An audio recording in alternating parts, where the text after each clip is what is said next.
আসসালামু আলাইকুম। বিসমিল্লাহির রহমানির রহিম। শুরু আল্লাহর নামে, যিনি পরম করুণাময় ঈশ্বর, আমার আর আপনার স্রষ্টা। বিসমিল্লাহির রহমানির রহিম। Once again.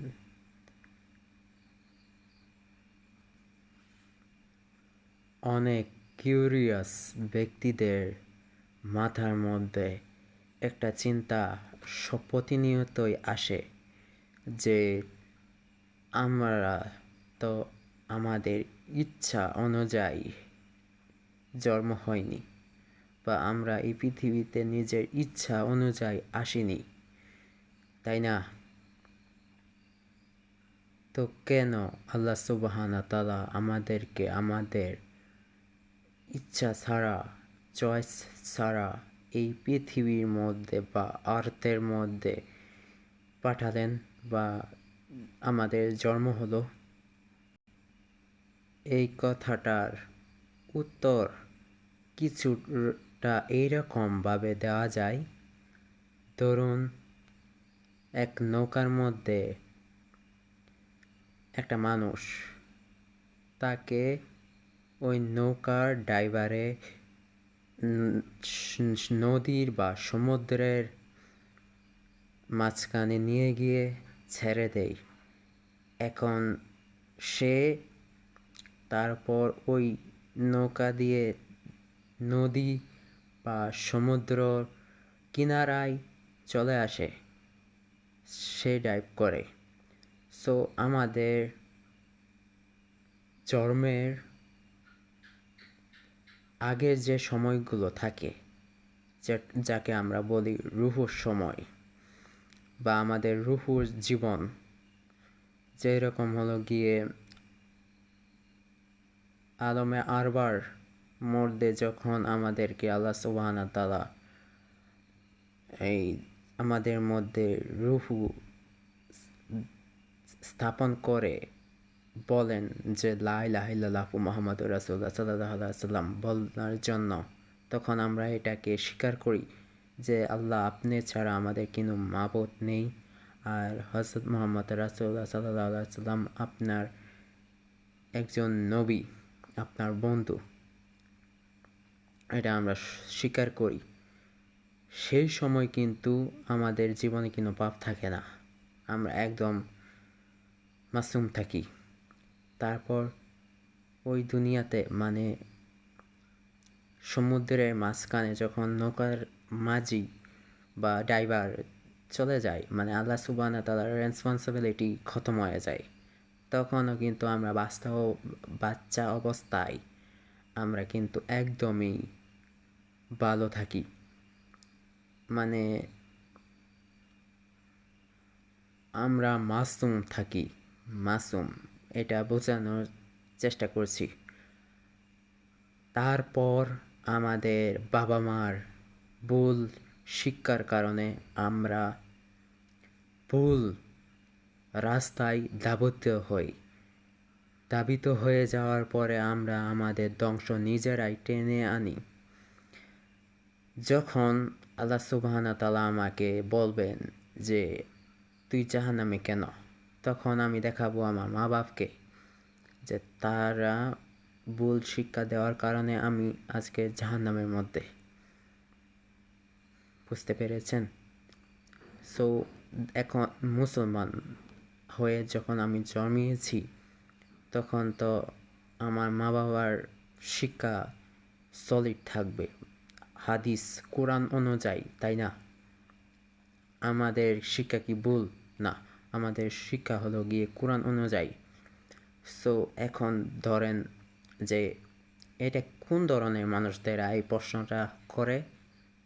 মূলত হিন্দুদেরা, যে আমাদের তো সৃষ্টি করার জন্য বলেনি আল্লাহকে, তারা এভাবে আমাদেরকে আক্রমণ করে।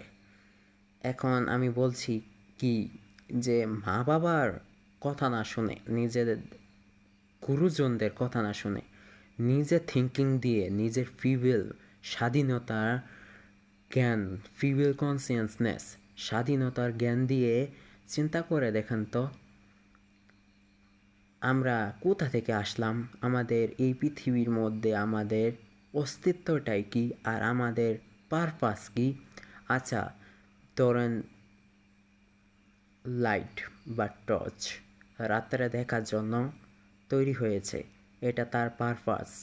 আর আমি যে এখন মোবাইলটাকে ব্যবহার করছি ভিডিও বানানোর জন্য, এটা ভিডিও বানানোর পারপাসের জন্য মোবাইলের মধ্যে ক্যামেরা দেওয়া হয়েছে, তাই না? আর মোবাইলকে তৈরি করে হয়েছে কথা বলার জন্য আর ইন্টারনেট ব্রাউজিং করার জন্য, তাই না? সব কিছুরই যদি একটা কারণ থাকে তাহলে আমাদের মানুষদের কারণ ছাড়াই কি আমরা হঠাৎ এসে পড়েছি? থিওরি অফ এভলিউশন যা বলে ডারউইন, যে আমরা পানি থেকে এভলিউশনের ফলে এসে পড়েছি, না। আমাদের স্রষ্টা আছে, এটা মানতে হবে, যিনি হলো গিয়ে তার রুফু থেকে আমাদের ভিতর রুফু ফু দিয়েছে। যখন ফেরেশতাদেরা এই পৃথিবী থেকে মাটি নিয়ে যায়, তখন কিন্তু আমাদের কোনো কনসিয়াসনেস ছিল না, কিন্তু চেতনা ছিল না। আল্লাহ সুবহানাহু ওয়া তাআলা আদমকে বানানোর পরে প্রায় অনেক বিলিয়ন বছর পর্যন্ত বেজান ছিল, মানে বিনা কোনো জান ছিল না তার, তাই না? তখন আল্লাহ সুবহানাহু ওয়া তাআলা তার রুহু ফু দিয়ে কনসিয়াসনেস নামক চেতনা আমাদের ভিতর স্থানান্তরিত করে আল্লাহ সুবহানাহু ওয়া তাআলা থেকে, যা ফেরেশতাদের আর জিন জাতিদের, মানব জাতির আর অ্যানিমাল কিংডমের উভয় পক্ষে আছে। আর যদি দূর কিনু এক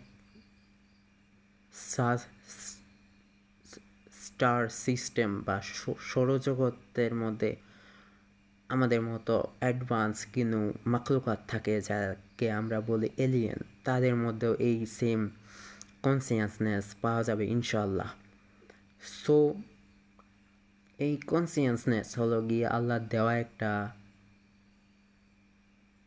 কি বলবো, আল্লাহ দেওয়া একটা ভিক্ষা, যে মাখলুকাদের মধ্যে ভিক্ষা দিয়ে তাদেরকে জীবন নামক জীবন নামক অনুভূতিটা দিলাম, কনসিয়াসনেস নামক চেতনার অস্তিত্ব দিয়ে আমাদেরকে এই একটা আমাদের যে, কি বলবো, আমাদেরকে একটা জীবন ধারা দিয়েছে, যা আল্লাহ সুবহানাহু ওয়া তাআলা আরও কয়েক ট্রিলিয়ন বছর আগেই লোহে মাহফুজের তাকদীরের মধ্যে লিখে রেখেছেন, তাই না? আমি সচরাচর ভিডিও বানাই না, সরি, কিন্তু কয়েকটা বেধর্মী বা সনাতন ধর্মাবলম্বী বা খ্রিস্টান, ইহুদিদের তো আমাদের বাংলাদেশের মধ্যে কিন্তু সংখ্যা নেই, সংখ্যাগরিষ্ঠ না। এই সনাতন ধর্ম আর হলো গিয়ে খ্রিস্টান আর বৌদ্ধ ধর্মের কয়েকজন মানুষদের আমি প্রশ্নের উত্তর দেওয়ার জন্য ভিডিও বানাই। এমনিতে আমার এই ধর্ম নিয়ে ভিডিও বানানোর ইন্টারেস্ট আছে, কিন্তু আগ্রহ নেই যে কারোর প্রশ্নের উত্তর দেওয়ার। তাহলে আমি দেই কেন? আমার মনে মানে না যে তারা ভুলভাল কথা বলে, যে তাদেরকে কেন বানালো আল্লাহ সুবহানাহু ওয়া তাআলা, তাদেরকে কেন বানালো, তাদের কি পারপাস নেই, তাদেরকে কি বলা হবে না যে পৃথিবীর মধ্যে তোরা কি করেছিস, আমার সাথে তোরা শিরক করেছিস, এটা কি আল্লাহ সুবহানাহু ওয়া তাআলা বলবে না? অবশ্যই বলবে তাদেরকেও। আর সর্বোচ্চ চূড়ান্ত পর্যায় পরীক্ষা হবে গিয়ে মুসলমানদের, যারা হলাম গিয়ে আমরা, আমাদের জন্য জাহান্নাম, এটা মানতে হবে। আর যদি আমরা সিস্টেমের মধ্যে থাকি ইনশাআল্লাহ, তাহলে আমাদের জান্নাত। আই থিঙ্ক, আমার ধারণা অনুযায়ী আজকে একটা ভালো উত্তর দিতে পেরেছি। আর আমার রাগ করার তো কোনো প্রয়োজনে, আমি বকবো কাকে? সবাই তো আশরাফুল মাখলুকাত। তাহলে যদি আমার এই প্রশ্নের উত্তরটা যদি যুক্ত লেগে থাকে, তাহলে আমার পেজটাকে ফলো করে রাখতে পারেন মাস্ট। আর ভিডিওটাকে লাইক, ইনশাআল্লাহ ইনফরমেটিভ ভিডিও আরও আনবো। আমার সাথে থাকবেন, জুড়ে থাকবেন ইনশাআল্লাহ। আলহামদুলিল্লাহ, আজকে ভিডিওটা শেষ করছি। ইনশাআল্লাহ আবার নতুন ভিডিওর মধ্যে দেখা হবে। আল্লাহ হাফেজ।